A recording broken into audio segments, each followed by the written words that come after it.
There's a strange silence at the heart of the debate about the social housing crisis. We're given two explanations for the endless stories of neglect: corporate greed or systematic incompetence. But we're all agreed to ignore a third, perfectly logical possibility.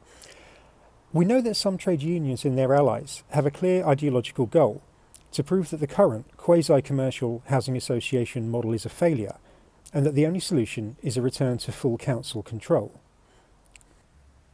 So let's ask a simple, non-partisan question. If a group of frontline staff wanted to prove that their employer was failing and that the entire model was broken, what would they do? They might engage in a campaign of strategic non-performance.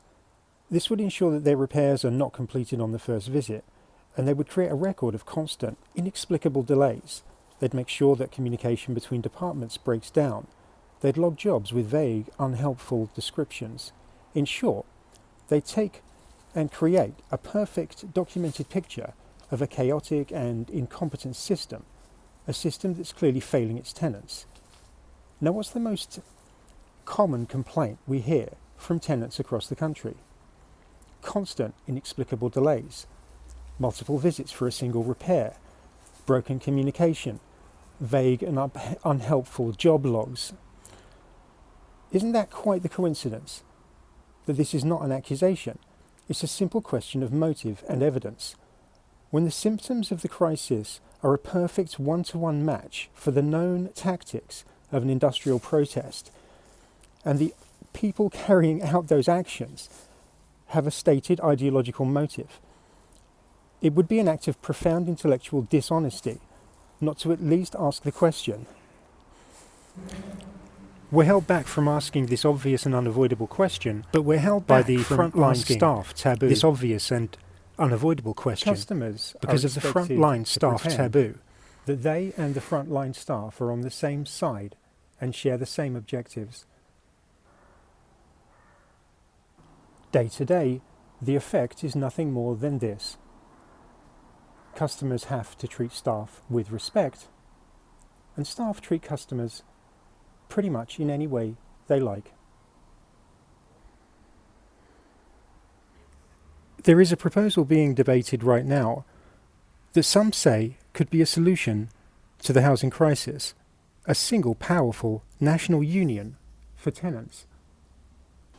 The idea championed by the Social Housing Action Campaign, or SHAC, is to unite tenants to finally redress the power imbalance against landlords. Their manifesto, supporting a national tenants and residents union, is a powerful call to action. But this video is a warning. It will argue, using SHAC's own words and the system's own evidence, that this proposed union contains a poison pill.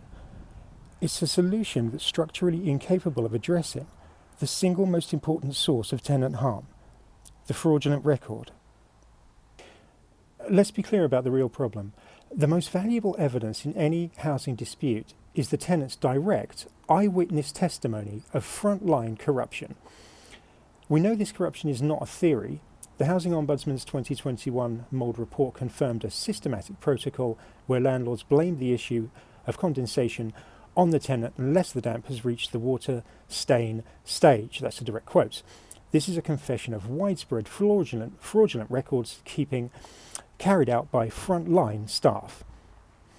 Getting this evidence of fraud over the line is what would save lives.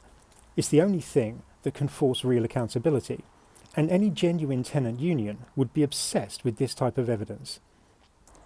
But the proposed National Tenants Union is not a genuine tenant union. Look at the fine print. SHAC's proposal is clear. This will not be a purely tenant-led organisation. They state they are, quote, "The initiative needs to emerge from the labour movement," and that seed funding would be needed from the trade union and labour movement. The primary partner in this is SHAC's own parent organisation, the Unite Union, and this is the poison pill.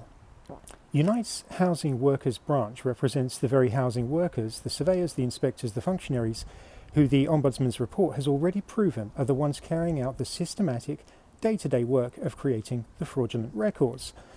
This creates a crippling, unresolvable conflict of interest that's baked into the very DNA of the proposed union.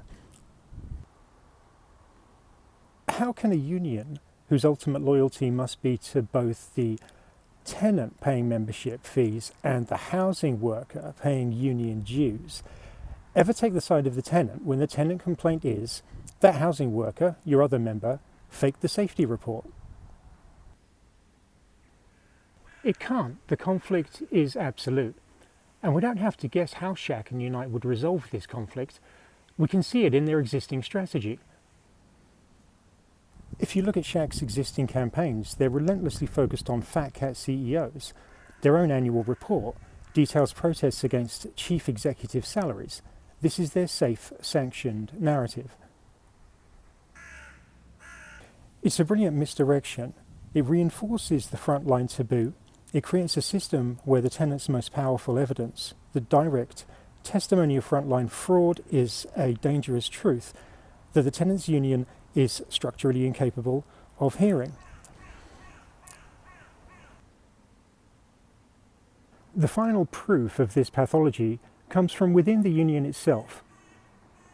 Unite's Project Cleanup report is Unite's own internal report into corruption under its previous leadership. It is an industrial-scale case study of the very unthinking machine that we see in social housing. It details a pervasive fraud environment according to the union's own auditors, BDO. It details a £1.3 million charge for a £91,000 job, and it details how the new General Secretary, for daring to investigate, was subjected to despicable online abuse and being followed home. This is not one of the housing associations that SHAC hates so much. This is the labour movement that SHAC proposes should be the foundation of a new tenant union. It's a movement that has proven itself to be just as capable of corruption, cover-ups, and the vicious intimidation of whistleblowers as the landlords it claims to oppose. So should tenants and SHAC join a union together? A union that, because of its foundational allegiances, is forbidden from confronting the primary source of tenant harm? A union that asks tenants to make common cause with the representatives of the very people who are faking the records? A union whose proposed saviour, the labour movement, has been shown to be just as infected with the same disease of corruption and unaccountable power? That's not a union, it's a trap. And let's not forget some of the other problems. SHAC is engaged in an ideological shell game. The conflict of interest is not just about who they protect, it's about the very story they tell. SHAC's entire political project is built on a simple, powerful and demonstrably fraudulent idea that the problem is commercialised housing associations and the solution is a return to council control. This is not just a flawed argument, it's an ideological shell game, a deliberate misdirection that requires them to systematically ignore the inconvenient evidence of reality. Exhibit 1, the Grenfell lie. SHAC's 2023 annual report talks of holding landlord executives directly to account. They use the memory of Grenfell to attack housing associations. But the landlord at the heart of the Grenfell tragedy, the Kensington-Chelsea Tenant Management Organisation, was not a private corporation. It was the direct arm's-length agent of a local council. The culture of contempt that led to 72 deaths was a public sector creation. Exhibit 2, the Lacanau lie.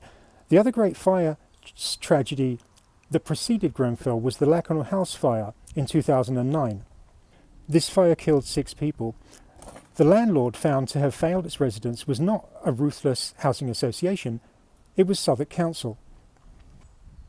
Exhibit 3, the Ombudsman's verdict. SHAC's own submissions to government rely on the Housing Ombudsman's data, but what does that data actually say? The Ombudsman's own 2021 Mould report lists the landlords with the highest rates of maladministration. The top of that list is not populated by commercial housing associations. It's a roll call of councils, Hammersmith and Fulham, Camden, Lambeth.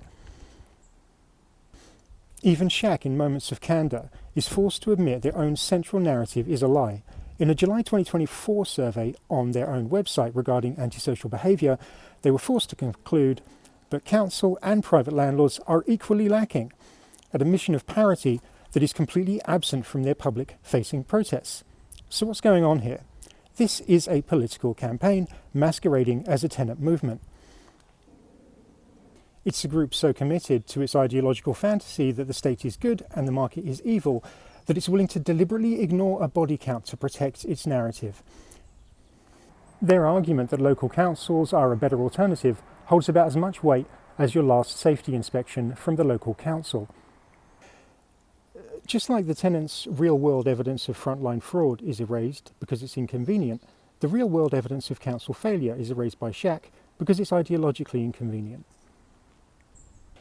This isn't a fight for tenants, it's an exercise in political propaganda, and it has left tenants trapped between two equally repellent ideologies. On one side, a corporate greed that sees death as a manageable cost, and so on the other, a radical, dishonest campaign that's willing to use the suffering of tenants as Exhibit A in its own failed political argument.